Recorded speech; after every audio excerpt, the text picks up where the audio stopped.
Կռապաշտության մասին հատված եմ ընթերցելու, որից հետո ձեզ հարց կտամ։ Արդում ենք բ օրինաց 4-րդ գլուխ 15-ից 19-րդ խոսքերը։ Մեծ ուշադրություն դարձրեք ձեր հոգիներին, քանի որ այն օրը, երբ Տերը քորեբուն կրակի միջից խոսեց ձեզ հետ, դուք ոչ մի կերպարանք չտեսաք,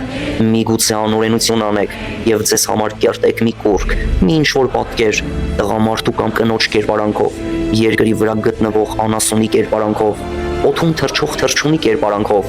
գետնի վրա սողացողի կերպարանքով, կամ երկրի տակ ջրերի մեջ գտնվող ձկան կերպարանքով, եւ կամ միգուցե քո աչքերը դեպի երկինք բարձրացնելով տեսնես արեգակը, կամ լուսինը, կամ աստղերը, երկնքի բոլոր զարդերը, եւ խաբվես, դրանց երկրպագություն անես ու պաշտես դրանց, որոնց քո Տեր Աստվածը նշանակեց երկնքի տակ ապրող բոլոր ազգերի համար։ Իսկ հիմա հարցս, այս խոսքերից դուք ինչ հասկացաք, որոնք են կռապաշտության քայլերը։ Ինչու այս տեսանյութը պատրաստեցի, որովհետև շատերը գալիս եւ ասում են հետեւյալը. մենք նկարներին չենք պաշտում, մենք արձաններին չենք պաշտում, այլ հարգում ենք։